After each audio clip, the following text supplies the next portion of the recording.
दोस्तों नमस्कार, आदाब, सत श्री अकाल। मेरा नाम है मदन मोहन। देश महंगाई, बेरोजगारी जैसे खतरनाक बीमारियों से बुरी तरह से उलझ चुकी है और ऐसे में कोरोना का एक और वेरिएंट सामने से आकर हमारे देश को अपना शिकार बनाना चाह रही है। लेकिन सत्तासीन लोग उत्तर प्रदेश चुनाव में अपनी जान झोंक के रखे हैं। खैर कोई बात नहीं, हम भारतीय हैं, इंडियन हैं। हम लोग एक बार चुनाव संपन्न हो जाए तो फिर कोरोना से भी लड़ लेंगे। बहरहाल साथियों, आज का मुद्दा कुछ अलग है। आज का मुद्दा ऐसा है जो प्रकाश डालेगा इस बात पर कि हम आखिर किसी राज्य में या देश में सरकारें क्यों चुनते हैं, अपनी सरकारें क्यों बनाते हैं। दरअसल आपको आगे कुछ कहूं उससे पहले मैं एक ये वीडियो दिखाना चाहता हूं, जरा आप इस वीडियो को देखिए।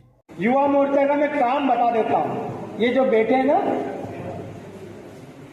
ये यहाँ पे जो मंच पे बैठे हैं, ये जो आदेश कर दे, ये कह दे कि छोटू जा भाषण दे दे, तो फिर मोर्चे के कार्यकर्ताओं ने भाषण दे देना।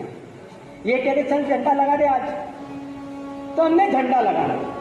ये कह दरी बिछा दे, तो दरी बिछा दे। ये कह फोड़ दे थाना, तो फोड़ दे। ये जो भी कह दे वो हमने सब करना है।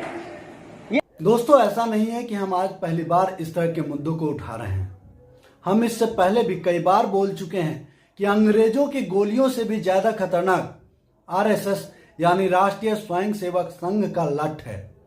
क्योंकि अंग्रेज जब गोली मारते थे तो हम उनके दुश्मन थे और वो हमारे दुश्मन। लेकिन लठ से आप किससे झगड़ा कर सकते हैं? अपने आसपास के लोगों से, अपने समाज के लोगों से, अपने भाइयों से।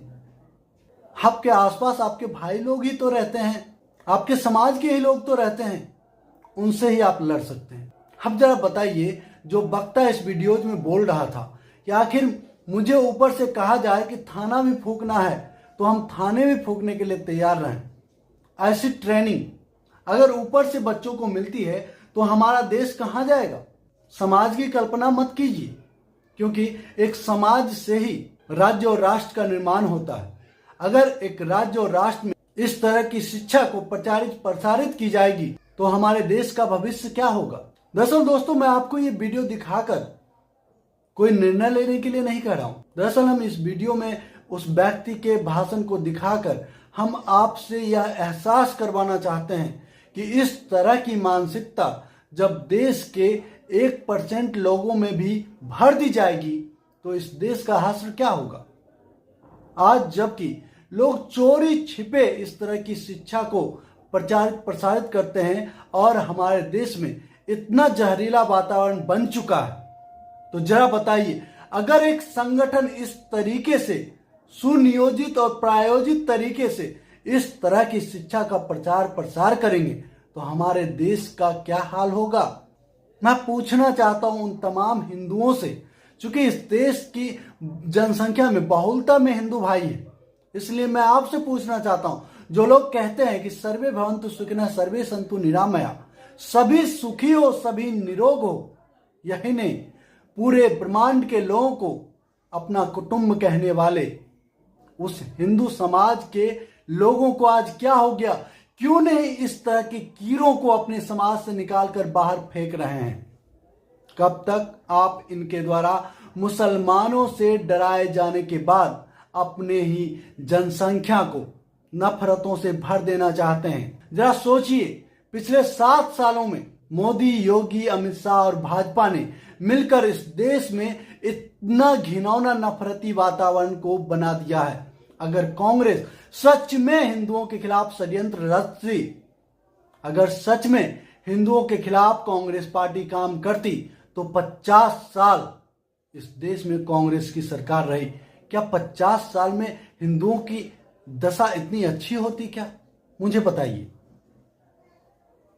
कितना भी धीरे धीरे अगर कांग्रेस हिंदुओं के जड़ को काटती, हिंदुओं को मिटाना चाहती, 50 साल कम होते हैं क्या इसके लिए? और दोस्तों, अब इसी फहरिस्त में इससे पहले जो वीडियोज मैंने आपको दिखाए उसका क्या असर होता है हमारे समाज पर, उसकी एक झलक दिखा रहा हूं।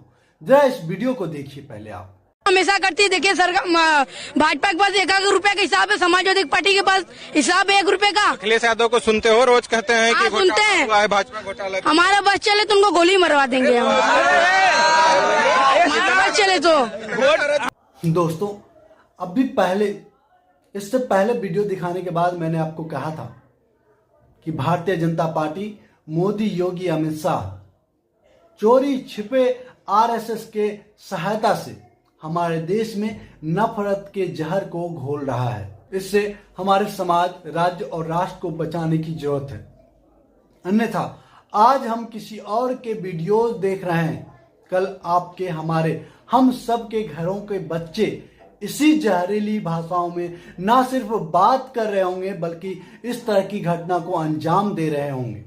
जरा बताइए, एक संवैधानिक पद पर बैठा व्यक्ति जो पिछले 5 साल एक राज्य के संवैधानिक मुख्यमंत्री रहा हो, उस व्यक्ति को गोली मारने की बात एक बच्चा कर रहा है। मैं जानता हूं ये भूला भटका ही बच्चा है। मैं जानता हूं कि अभी 1-2 साल में ये कुछ करने वाला नहीं है, लेकिन मैं भगवान भी नहीं हूं।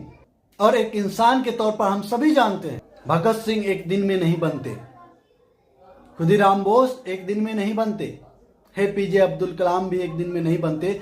ठीक उसी तरीके से दुनिया के आतंक का पर्याय रह चुका ओसामा बिन लादेन भी एक दिन में नहीं बनता। तो इस तरह के बच्चे जिनके पास इस तरह के जहरीली वातावरण बनाई जा रही है, उन तक एक पार्टी, एक विशेष दल, एक विशेष व्यक्ति के प्रति घृणित संदेशों का, विद्वेषपूर्ण संदेशों का सैलाब जब बाढ़ की मानंद उनके पास पहुंचता रहेगा, तो क्या इस तरह के परिणाम देखने को नहीं मिलेगा? क्या इस तरह के ही बच्चे आने वाले दिनों में आपके समाज से, हमारे समाज से बाहर निकलकर समाज के अलग अलग हिस्सों में जाकर आतंक नहीं फैलाएंगे, लोगों के मर्डर नहीं करेंगे, लूटपाट को अंजाम नहीं देंगे? क्या हम सब इस बात का इंतजार कर रहे हैं कि दुनिया मुस्लिम कौम की तरह, माफ कीजिएगा मुस्लिम भाइयों, क्योंकि आतंकवादियों ने पूरी दुनिया को अपने काले कारनामों से दहला दिया है, लेकिन इससे ज्यादा खतरनाक मैं समझता हूं कि मुस्लिम समाज के लिए किया है। जिस मुस्लिम समाज के साए के पीछे खड़े होकर वह निर्दोषों के खून बहाता है, उससे मुझे, मुस्लिम धर्म के लोगों को तो कोई फायदा होता नहीं दिख रहा है, लेकिन सबसे बड़ा खामियाजा आज देश दुनिया में मुस्लिम कौम को उठाना पड़ रहा है। ये मुझे बिल्कुल, इस बात का मुझे आभास है।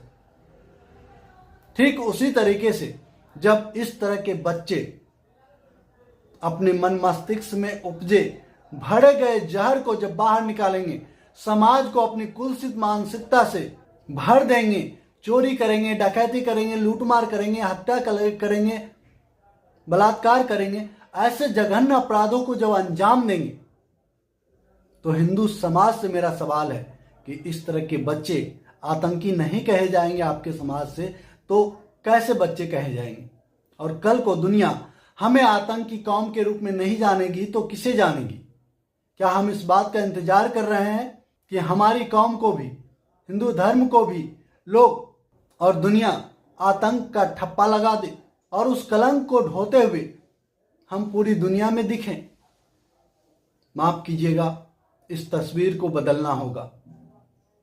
गांधी ने कहा था, अगर हम आंख के बदले आंख लेने लग जाएं, तो एक दिन पूरी दुनिया अंधी हो जाएंगी। अंधे मत बनिए, दुनिया को अंधे मत होने दीजिए।